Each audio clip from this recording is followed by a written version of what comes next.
It's the moment you've been waiting for. It's a conversation that must be had today and not tomorrow.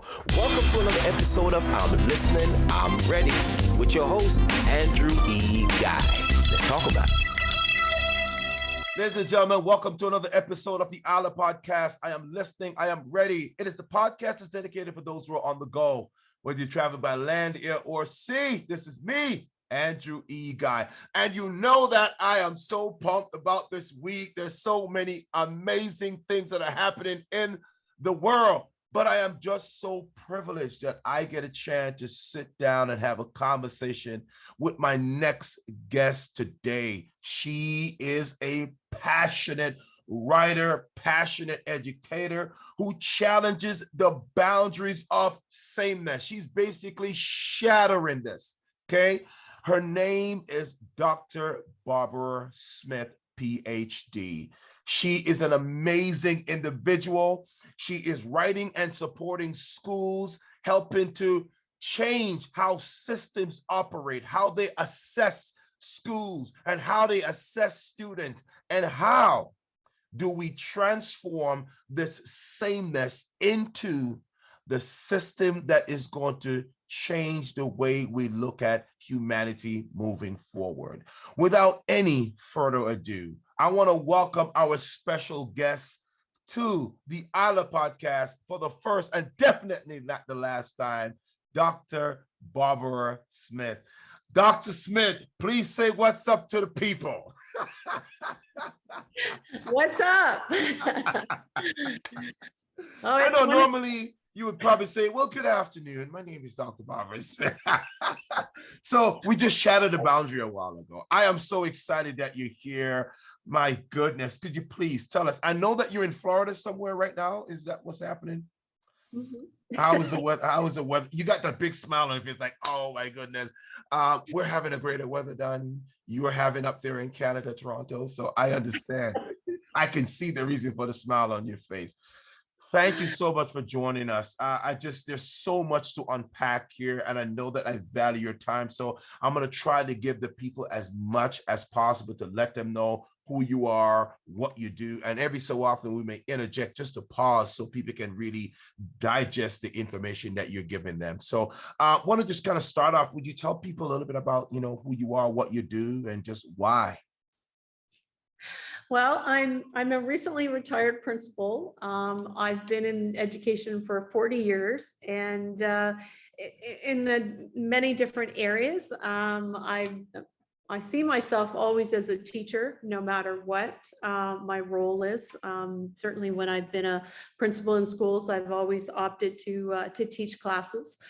So teacher is probably the most important part of who I am as a professional.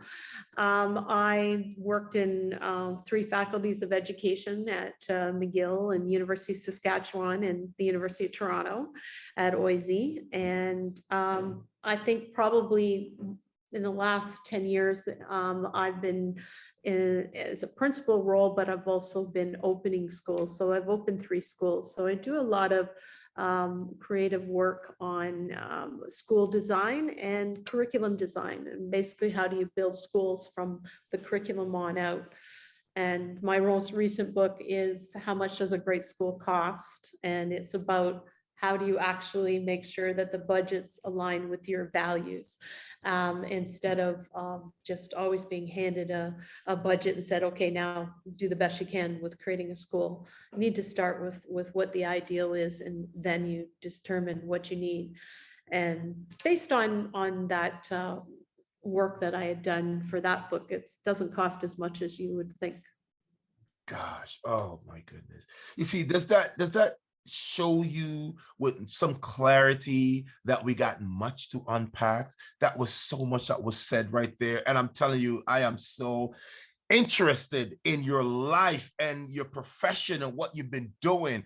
And the reason why, number one, is because I'm from a teaching background. So when you talk about going into the classroom or wanting or having the desire to go and teach, this really resonates with me, because not many principals want to go back into the classroom and teach. Why do you think that is? Why do you think that is? And how did you going back into the classroom make a difference with your ability to lead?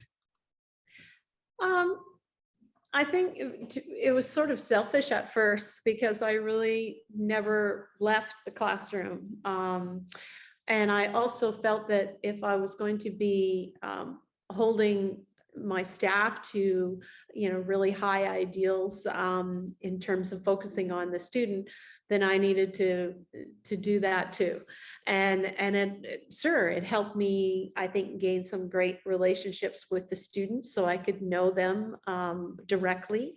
But it also allowed me to be able to model some of the innovative practices that were being encouraged and then find out how they needed to be adapted. Because in every situation, every culture, every context, things do have to change. So, I've always known that, buying a nice glossy textbook is not a curriculum, it's a resource. So it's how you use the textbook, but it's not just the teacher using it, it's how the students are responding and how you allow that to develop a better program. So it helped me understand my culture directly, how my teachers were connecting with the students. And I also really believed in team teaching. So I might spend an hour team planning a week with a new teacher, and the next day I would go in and team teach for that hour. So they would get a very customized kind of professional development outside of the normal realm of it. And when I found that was working, then I said, well, gee, I need a lot more teacher leaders in my school so they can do that too. So you're not just one person with 60 staff. Why not we, kind of flatten the leadership level and have, multiple people teach for half a day, and the other half of the day they're in team teaching with teachers that were new and needed supports. And we find that with so many people now considering leaving the profession after the COVID situation, and then we also know that fewer people are interested in going to teachers college, we need to do something that's ongoing throughout the school year, besides just having a nice little lunch once in a while and saying, gee, how did the new teachers feel? That's a good thing to do. But I think getting in there with them and developing resources and materials together, and then actually team teaching with them is much better than a coach who just sits back and watches the class for an hour or even videotapes the teacher and then they talk about what they saw. So that's just one example of a more creative way to look at how to use staff and use them in a more productive way. And if they're teaching for 3 hours, they're going to be much more energized than teaching for 6 hours in a day and having a little 45-minute prep period. So really having a school crawling with leaders is a good thing, I think. Fantastic. I'm telling you, Dr. Smith, I'm hearing so much coming from you. I'm hearing that there are wide gaps, void that need to be addressed in the educational system, so to speak, right? And during the green room, we're talking about how they're basically repolishing. They're just repolishing or just polishing ancient industrial models, right? Can you help us understand that concept? Well, I think the more that you look at something as simple as schedules or timetables that students are given, and then you look at, let's just say a high school schedule, and they have 7 subjects at one time. And they're all different, and they all pile on a lot of sometimes busy work and sometimes really important work, but it's hard to know, what is essential. And the curriculum itself is part of the problem at the state or the ministry level or provincial levels in Canada. There's too much content so that kids don't have time, and neither do teachers, to really go deep with understanding. So things aren't sticking the way they should. So therefore they have to reteach and reteach and reteach because they're putting too much content in the curriculum. And that, I think, is at the source of a lot of problems. I think the more stuff you can shove into kids' head, the smarter they'll be. But their intelligence is more about what they do with what they know. And so they need to focus on the 21st and 22nd century skills and understandings have to be things that are going to be how they use information. How do they create something new or invent something different to solve some really global problems that we have? The answer to climate crisis and the things that we're looking at ahead of us aren't on page 32 in a textbook. They're not there. Now you can test all you want to find out who knows all the information from page 32 in a textbook, but that is not going to help sustainability. And we really do have to think that who are we to know which student and which young person is going to be able to make that difference. And so the way we have these industrial models where we rank students and many of the students that might be ranked in the middle or even towards the bottom sometimes, they're just not being tested maybe by what their strengths are. So we need to be able to find strengths and we have to build on those strengths. And micro-credentials, there's so many other ways to go about setting up schools that can actually link with how young people are learning. And I think I mentioned to you before, young people are really building tunnels under schools to do their learning. They're going to the Google and they don't necessarily have adults that are part of it or maybe experts to be able to help monitor, help them kind of decipher what might be more essential or more important information than others or ethical for that matter. So yeah, certainly just getting them to read a passage and then answer some multiple choice questions about it. And you touched on something earlier. So I'm going to interject as we go back and forth but you touched on a few things that I wanted to kind of unpack. You talk about adapt versus change. Do you think we are just busy as an institution, or should I say a governing body, just keeping teachers busy, right? Amid the change that should take place, right? Instead of adapting. So let me restate that. Do you think that the system, the educational system, is busy just keeping teacher occupied amid that little window that the change supposed to take place, as opposed to adapting to what needs to be done today? Wow, that's a big question. I think I think you're right about the teacher being in a window and all this stuff is happening around them. But I must admit that what's happening around them isn't having any impact, because the teachers, when they close that door, they're doing whatever they choose to do. So they may call that change that's happening around them, but when you actually adapt, you are changing, and the same thing for improvement. I always say, don't talk about improvement if you're not willing to change, because they have to go together. Yes. And it's because you will get people be threatened by change because they're used to patterns. But now I think we're at a bit of a tipping point. I love Gladwell's work, but we're at a tipping point because people are really talking about exiting the profession. Right. And if that's the case, the system has to respond, not necessarily just give them more money. That's not all there is to it.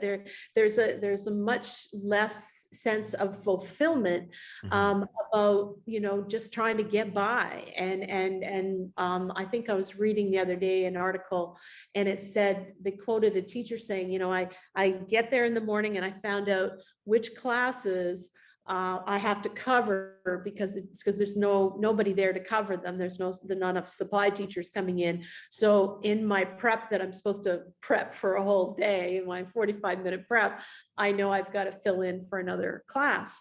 And people are starting to say, why don't the principals, administrators fill in more? Maybe, I think they are. What about the people in the ministries of ed? And what about the people, the faculties of ed, all the people that are training the teachers in teacher education programs? Like, there are bodies there that can help in the meantime, but in that helping, that can help them adapt so they're not in different worlds, because they're part of the issue of creating that change around the teacher. The teacher has so much they don't have time to figure out what change they can do and do well. Let me interject right there, Dr. Smith, because I got a burning question here that I really got to touch on. That you talk about teachers exiting the system. They're like leaving the profession. As a teacher myself, I find that, and I'm going to come back, I'm going to tie this all together in a nice Christmas bow. I find that Canada in itself, it is so locked like a vault, right? That it excludes qualified teachers who are capable of lending, right, quality support to the system to kind of take the stress and the pressure off the current, or should I say, share the actual weight of educating our students.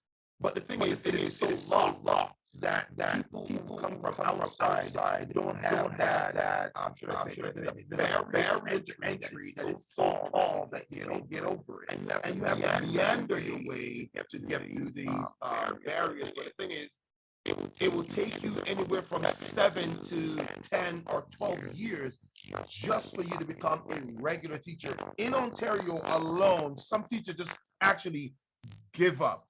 Do you think that Canada is setting itself up for failure because they have made the barriers to entry so ironclad that they can't even get in there? I think you really are hitting on an important piece. I mean, I was speaking yesterday to a professional I know in the US, and she said, what about reciprocity? And when I was a principal in Virginia, they basically said, well, we don't recognize the University of Toronto or OISE, because that's where I got my principal papers. So they made me take a big test. And I'm just like, a test? Oh, this is interesting. And it was huge. And, but they said, do you want a month to study? I said, no, I'll take it tomorrow. Give me this test, if that's how you become principals in Virginia. But I wouldn't have had that opportunity to take the test unless someone had written some op that went, or an editorial that went to the Washington Post about the politicizing of these borders. And so it's not just in Canada that from province to province, they have, reciprocity issues, and you have to go through things if you're already a certified teacher, but it's also between countries. And that's part of these agreements that happen politically that I think need to change, because they certainly have a problem and bigger problem in the US about teachers exiting right now than in Canada. But the fact that a great teacher has to be a substitute teacher for 7 years before they come in has everything to do with really the agreements that are set up in each board, and those agreements say that every teacher is the same, and I disagree, because they're not. If I'm a parent, I want the best people in front of my kids and working that hard. Not the one like number 27 on the list, and when their number comes up and their time comes up, they get to have a classroom. I think that it's unfortunate, but you do have to meet teachers where they're at and develop them, the ones that you have that are there.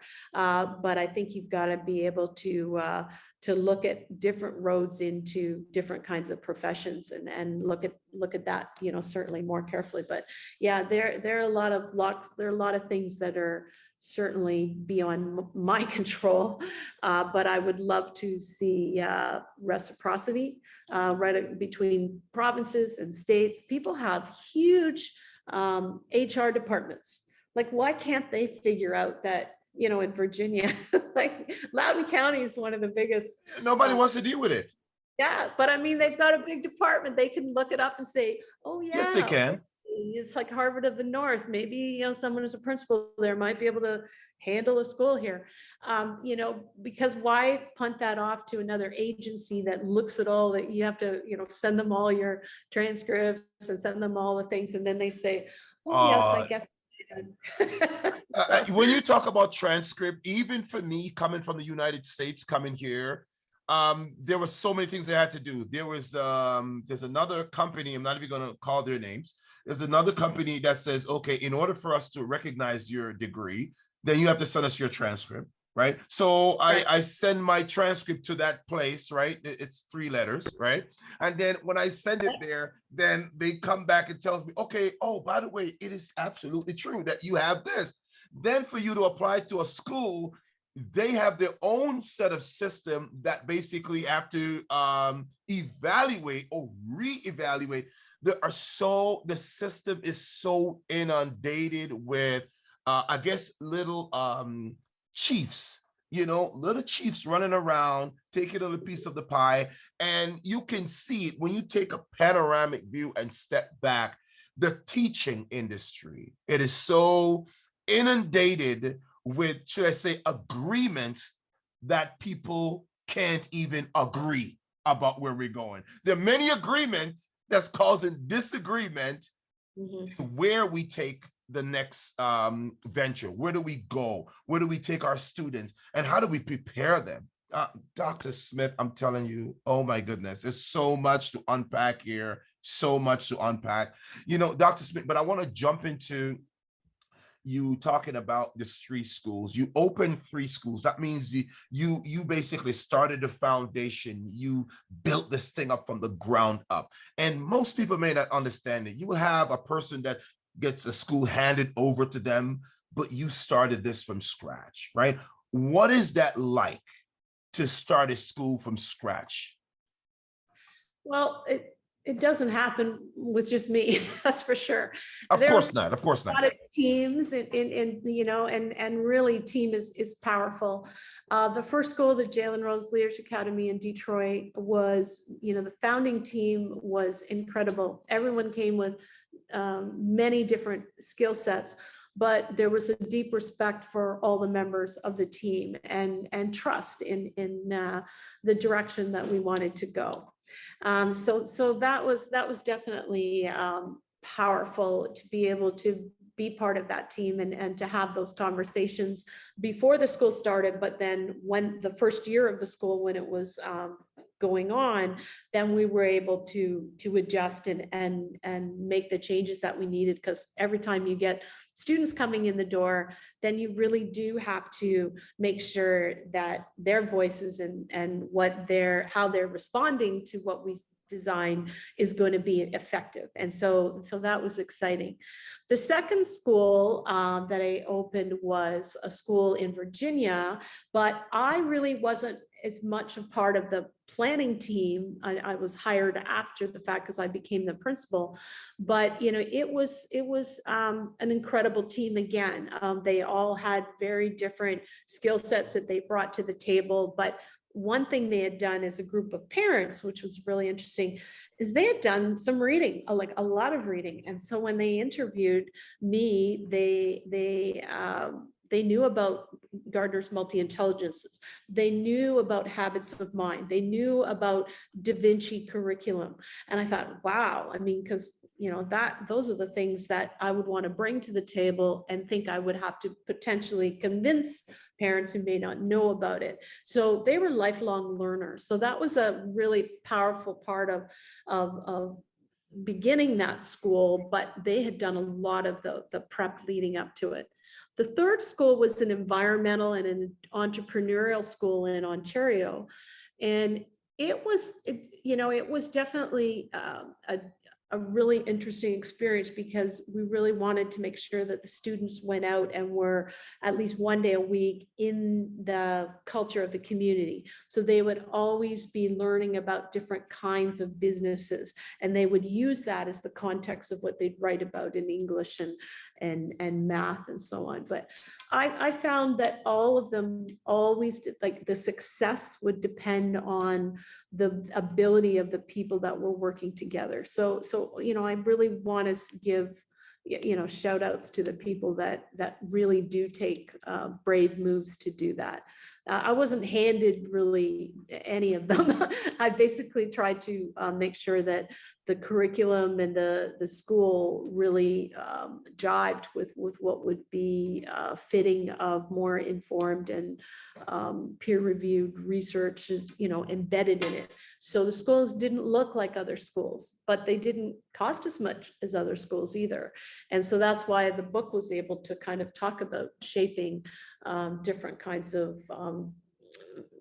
budgets around values in schools, as opposed to, schools being told what they can and can't do based on, industrial age kinds of thinking. So we're going to shift the conversation now. Like, if you were given the knowledge that you have and the experience that you have, if you were to create, the optimal school, the Dr. B. Smith School of all schools, right? What are the top 5 things that you would make sure that is part of the foundation and the pillars of your school? What would be the top 5 things? And I'm taking notes up in here, Dr. Smith. I'm ready to go. Tell her, brother. Tell her, brother. Well, I think, first of all, there'd have to be a big component of service learning. Okay.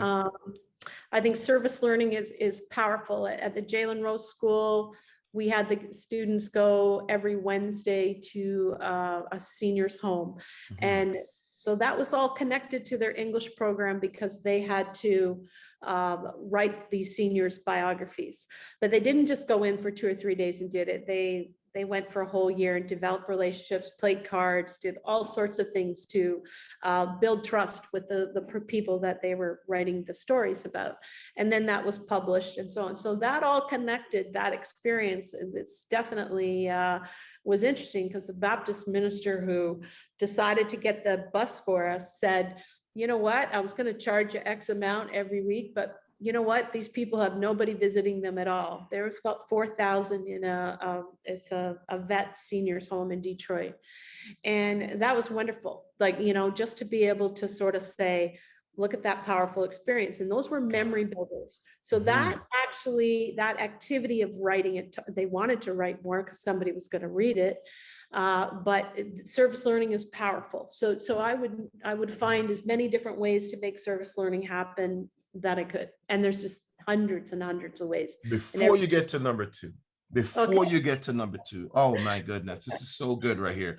Before you get to number 2, the service learning, I would envision that as, the old meets the aged, not, the young meets the aged, right? Or youth, or today meets yesterday, and or the past meets the future. And see, how can we team up and integrate, to help to get the kids up to date, to understand where and how we can basically change the trajectory of the future by learning from the information and the experiences of those mothers and fathers who have so much to give, but they're stuck in a nursing home or wherever they are, and to rot. And I'm going to say that most people will get at me for that, but I don't really care. But I think that there needs to be something where we integrate the students with the nursing home to get some life skills. You know what I'm saying? And that's why I really love what you're saying about the service because I think the part of building a better future is understanding how to serve. So absolutely love that. Carry on. Number two, man. Number two has to be the development of a teacher leader network in a school. So if you want to call them vice principals or deans or whatever, but you can't just have a school of 300 and a principal and a single vice principal. It's important that in order to have that team teaching scenario happen, which can actually get to improving learning. Right. I'll talk about the school in DC where I was principal of performing arts school.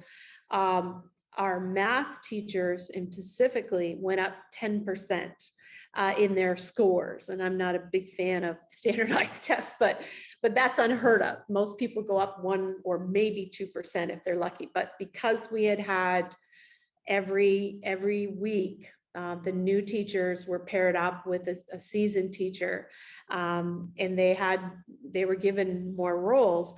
This was like the vice principal of, let's see, teacher development. They had 3 teachers that they met with, and one at a time they team planned for an hour. The next day they team taught. And in order to have that kind of a scenario in a school, you need more.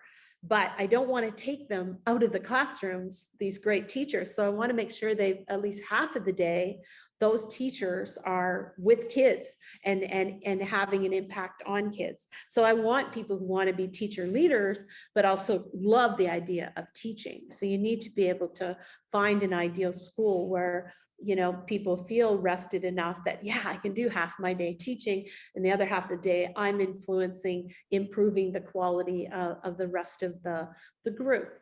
And so that's what we did. We created 6 spots, and basically in business, you have 8-to-1 direct reports. You don't have 30-to-1 direct reports. If you do that, everybody flies under the radar and does whatever they want. And they close the door, like you said before, and all this change is happening around them. They just close the door and do what they want. But if they've got someone else that they're kind of co-teaching with and trying to make sense of it and trying to really move students forward, then you're opening that door and you're letting people have this customized support. So that's one thing I think is really important, increasing the number of teacher leaders in a school so that there is close to that 8-to-1 direct report, because it doesn't work, you know, in schools, and it just I think can be better. So that's number 2. All right. Before you get to number 3, I got to give a special shout out to our visitors, our viewers, to let them know, listen, Andrew E. Guy here. I am so glad we're having this conversation on the ILIRPODCAST. And just in case you're watching us for the first time, please run over there to YouTube and subscribe. We're having fantastic conversation here with some of the smartest people on planet Earth. And I'm just basically so happy and grateful for the ability to showcase these skill sets that we're bringing to you weekly. So we're talking today with Dr. Barbara Smith. She is a wizard when it comes to building schools and helping you to understand the role that curriculum design plays in making sure that your school is set up for success. Dr. Barbara Smith, you can learn more about her at her consulting business or agency, as in z-pd.ca. I will say it again, z- or wherever you're from, Z, some people say Z, some people say Z. It's the thing that goes like this, right? And it's z-pd.ca. So you can learn more about Dr. Barbara Smith there. And if you need to get in contact with her for some consultancy, she is the person to help you to make sure that your school, you're not sitting there polishing ancient or industrialized mindset. She's trying to revolutionize how you teach, why you teach, and the best way to make sure that there is co-teaching, there is team teaching. So everyone is underneath what I used to call the table of the vision, holding the table up together. that's what we're doing. So let's get back to the conversation here with Dr. Barbara Smith. Doc, I am so excited about what's going on here today. I know that because of the time restraints, and I know that we have several other interviews lined up today, we definitely have to reach out to you and rebook a part 2 for this, because I want to talk about diversity in school. I want to talk about the stigmatism of racialized microaggression in school, curriculum planning. I want to talk about bullying in school and how do we deal with those issues, because as a parent myself, I had to make several trips down to school to have a conversation with a teacher who said, I have 21 years of teaching experience, so therefore I know exactly what I'm doing. I know exactly what your son in 6th grade is feeling right now, because I've been doing this for 20-something years. So then I took off my glasses and I went like this and I said, how long have you been teaching? I said, you basically this right here. She was offended. I said, basically, you're teaching above the radar and your little window is only from here to here.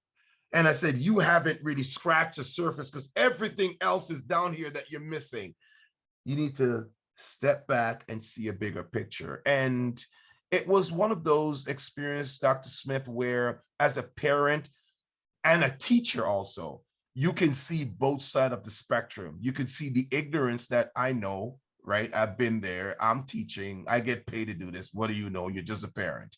And so you get the other spectrum where you're a parent, you see your child hurting because they've been bullied in the school and nothing is being done.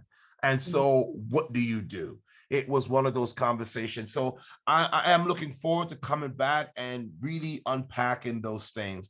You said also that we can do better. That's a statement that's loaded. And if we're going to do better, like where do we start? Where do we start? So I want to take the next couple of minutes to kind of find out we can do better. And where do we start? What would be a few things that we can do? And then who would benefit if we do better? And what does better look like? All right. Are we ready to rock and roll? So Sure. I'm going to take about another 5 or so minutes and we say who can do better. All right. Okay, Dr. Smith. So we're back and we're talking about who can do better. I mean, why do we even need to do better anyway? Why? Oh, that's I think we need to do better because there are going to be problems that everybody's facing, whether it's teachers or students and parents and so on, that there aren't answers to. And we need to have proper mindsets, growth mindsets, to be able to answer them. So creativity is so powerful. It's not just a nice thing that happens in art class. It has to happen in how people are writing ideas that aren't just repetitive, something that people have read about before. It's not just experiments following a method that's in a book. I mean, how do you modify that method? How do you create robotics that are going to make a difference in someone who might be disabled in their lives? There's just so many things that schools can be doing, but they are happening in sort of a peppered way, but not in any kind of coordinated way at all. I believe internships are really powerful. Not just, you have your field trips and you get to kind of see how things are being done, but actually, making room to say, do we need to be filling kids' heads with content 5 days a week? Can that be 4 days? And can one day be an internship somewhere in a variety of areas, so that before they even make decisions, if they're going to college or the world of work, what they might want to do. And they're so powerful and they're working. Digital badges and all sorts of things that are out there are actually doing a lot of the teaching that schooling isn't doing. I believe strongly that health and wellness is important. There should be daily physical education, not just recess. People are saying, well, how can you do that? Because we must have 2 hours of language arts. And my question is, well, if you have 2 hours of language arts every day and you've had 12 years, why is it that universities still need to have tutoring programs for teaching writing? whoa, like maybe we're not using that time wisely, and maybe we don't even need that much time to do it well. And so we need to sort of look at the curriculum and really unpack it to say, we're in the weeds. If you look at the curriculum, there's, if you look at grade 4 curriculum, let's say in the Common Core curriculum, and there may be 77 different concepts that have to be supposedly taught and mastered that year. And then if you go into the grade 5 and you look at that carefully, then you realize that 3/4 of them are repeated. And you're going, wait a minute, how does the teacher know in grade 5 what's been repeated from grade 4? Oh, what if they don't get to that? So you see how the gap widens, whether it's in language arts or math or whatever it could be. So the amount of repetition is sometimes getting in the way. So teaching teachers how to be curriculum designers and to think like that and to be able to compare the different areas and say, wait a minute, that should actually be happening at the Department of Education or the Ministry of Education level. They should be making the hard decisions about what's essential and what isn't. Oh, sorry, go ahead. But do you think that this hard decision that the system, and I refer to them as a system at the educational level, do you think that hard decision is really a hard decision, or should that be a shared decision? Because I think that they're sitting there trying to make this hard decision by themselves, and they are not in the classroom. I have individuals who are making decisions for our children, and they have never stepped inside the classroom before. How can you make that decision when you've never been in the classroom? You don't know when little Johnny it comes in there because they probably didn't have breakfast or something happened at home. Something outside of the wall that's affecting the inside of the 4 walls. And how can you make that decision? I think shared decision is what we need to be having here, as opposed to this from the top down. And it's really wrecking our schools. Well, I think, part of the issue is that they have so many expectations in each grade because they've just they're collecting what everybody's telling them they're teaching, and they don't want to make the hard decisions about what's more essential. And those decisions, probably, if you kept it, let's say 30 years ago at the Ministry of Education Ontario, they had general guidelines. And then that way it was up to the teachers to determine in their schools what their scope and sequences would be about what would work. And now everything is standardized, but they're standardizing too much. So if you ask teachers, like, how do you know you really that every child is mastering them? And they really, many of them can't answer that question. They basically say, we're just hit and miss, we're doing the best we can. And so therefore, when that's the case, you have to kind of look at what's inside the basket and say, you can't eat all that in one meal.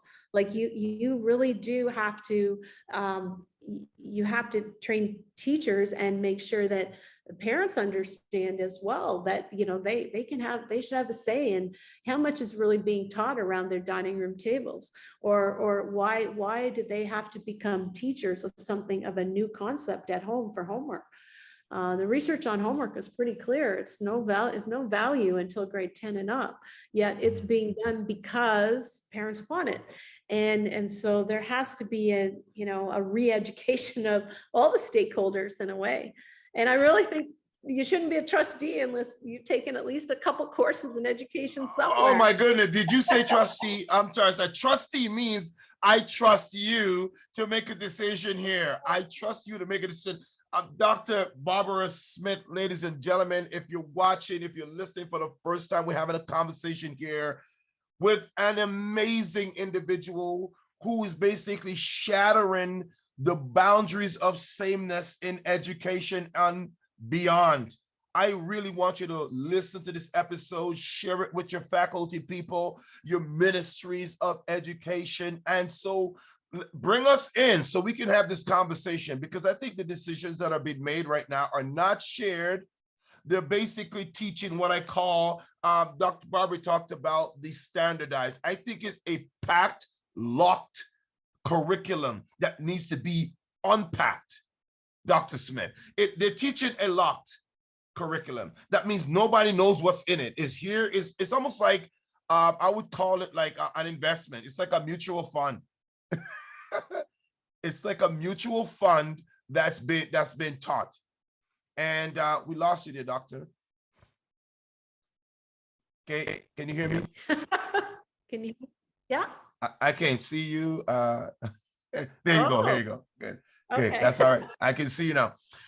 But what we're saying is our editors will take care of that. But what I'm saying is that they're teaching their level. My understanding of standardized education is something is packed, it's locked, and no one is actually able to see what's in it. It's like a mutual fund. It's in a basket. No one knows what you're actually investing. And so they need to unpack or take it apart and really see how each step is applicable to the students and the time that we're living in right now. I think standardized education basically is a one-size-fits-all, and it's a lazy solution for a global problem. It's like, here it is. Yeah. It's a lazy solution for a global problem. And how can we fix this? This is so amazing. Doc, I'm telling you, right now we are running out of time. And I really, really, really want to thank you so much, so much. All of our members here in the studios are sitting there on the edge of their seat and they're like, oh my gosh, we need to bring her back. So I really what I want to do right now, I just want to give you some time to really kind of talk about your book that you have coming out and where they can find the book. And so we can get out there and get it and where they can find you. So what I want to do right now, we have what's called a Think, Fire, Shoot. And it's 4 questions we have. And we ask you these rapid fire questions. And you got 15 seconds to really think about these things and give us your best answer of all time. All right. Are you ready? Okay. So we're going to put you on the hot seat. That's basically what we're going to do right now. All right. All right. So let's get ready. So here's how it works on Think, Fire, Shoot. You come on and you say, my name is so-and-so and so, and you tell what you do in the blurb. And then you said, I'm on Think, Fire, Shoot with Andrew E. Guy, and then we're ready to rock and roll. And then we start with our questions. Ready? Okay. All right. Let's put you on the screen here. Boom. So, ladies and gentlemen, welcome to another episode of Think, Fire, Shoot on the ILIRPODCAST with Andrew E. Guy and Dr. Barbara Smith, PhD, curriculum design. She is an amazing young lady who is doing fantastic work in the field of education. And so she's on Think, Fire, Shoot this week. So I'm going to introduce her and she's going to tell you a little bit about who she is. Ready? Go ahead. Hello, I'm Barbara Smith, and I am an education consultant, and I'm writing lots of books because I've just retired from being a principal. All right. Okay, Doc, so we're ready to rock and roll. The seconds are set on the clock, and it's time for Think, Fire, Shoot. Are you ready? Sure. So you got exactly 15 seconds to nail these. I know you're going to, because you're an educator just like me. So this is what we're good at, right? And here we go. First question. And my clock is on. So the first question is this. Where do you place resistance? Where do you place resistance in starting a new school? Where do you place it? Where on the totem pole do you place resistance? Ready, go. You expect it everywhere, and you respond to it, and it allows you to share ideas based on what the folks that are resisting have to say. Boom. 12 seconds, 12.87 seconds. Wow, ladies and gentlemen, we have to turn up the stove here. We're dealing with an educator. So we're going to have to turn up the stove a little bit, just a little bit more gas. Okay, here we go. All right, so the next question is simply this.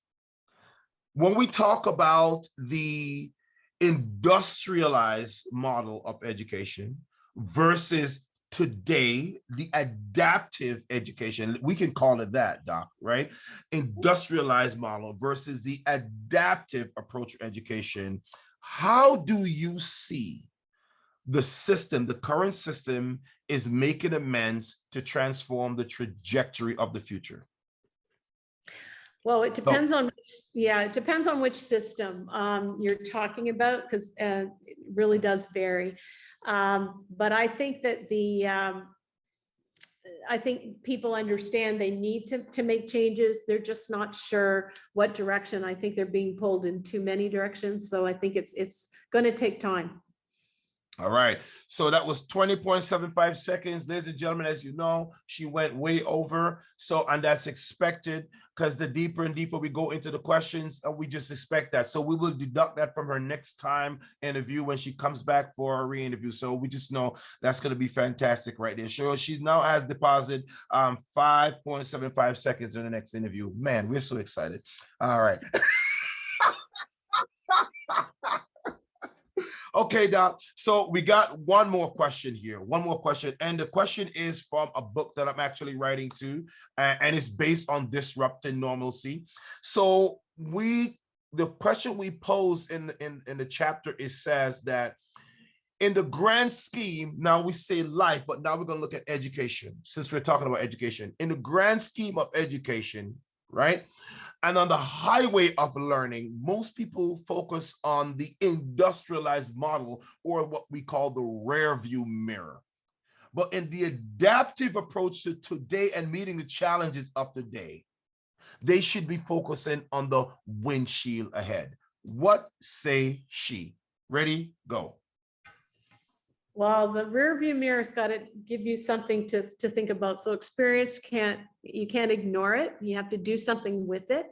And in the future, there's just so much that we can do. I'm working right now with a group called Truewell in Australia, and we're doing a lot of work with AI and health and wellness. And I think that that's where I think right now we all have to spend some time looking at, and that's teachers, students, parents, everyone, because what we're doing right now is not working, and those are some of the things that are getting in the way.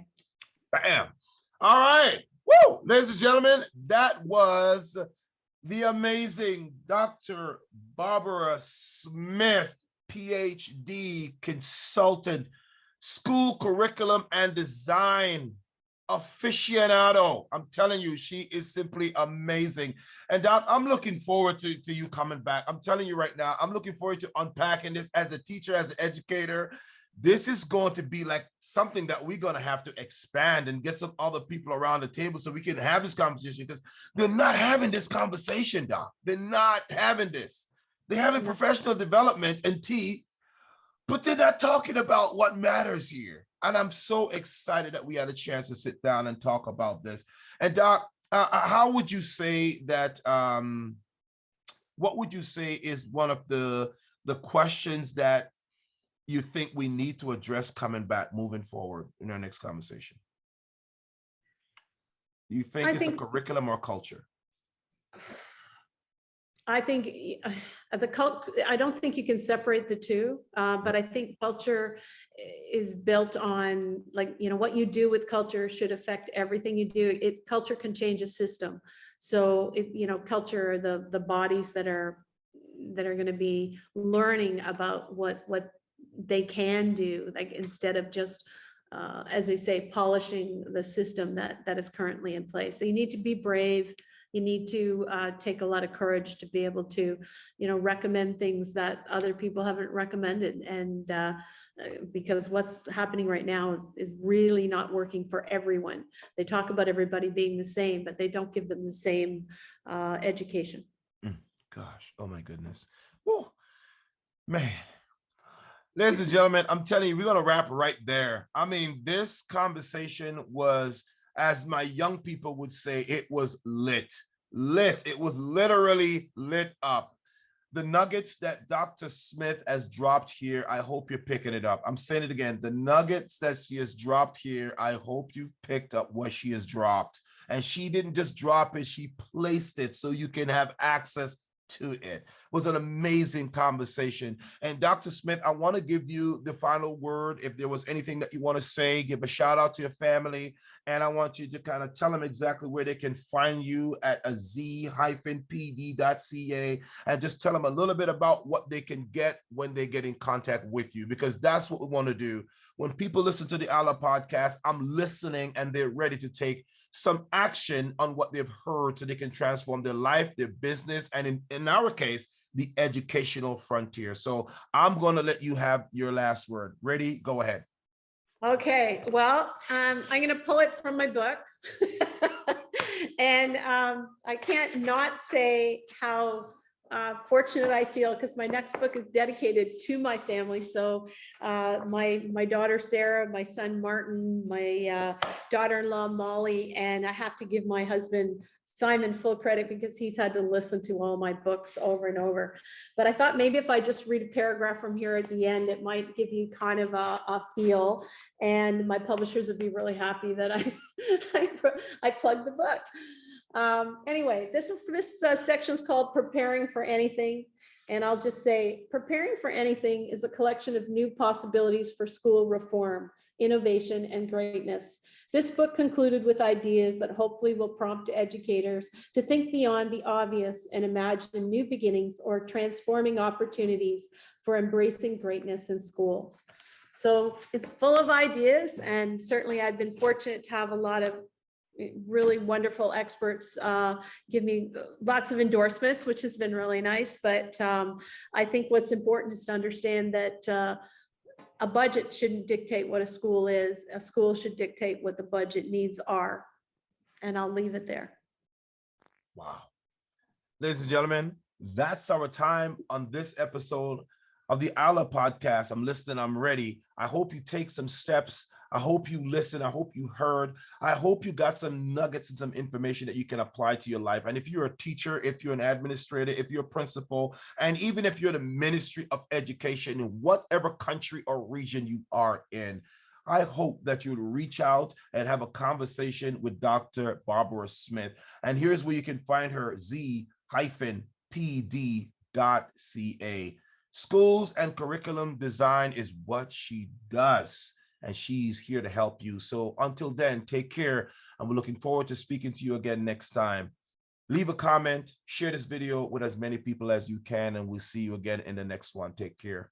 Peace. Hello, everyone. I just wanted to let you know that I finished a wonderful podcast with Andrew, and I can't say enough about how positive the experience was to be able to share the ideas about education. And I think anyone who wants to share something they really believe in, it's a wonderful medium for that. So thank you for the opportunity.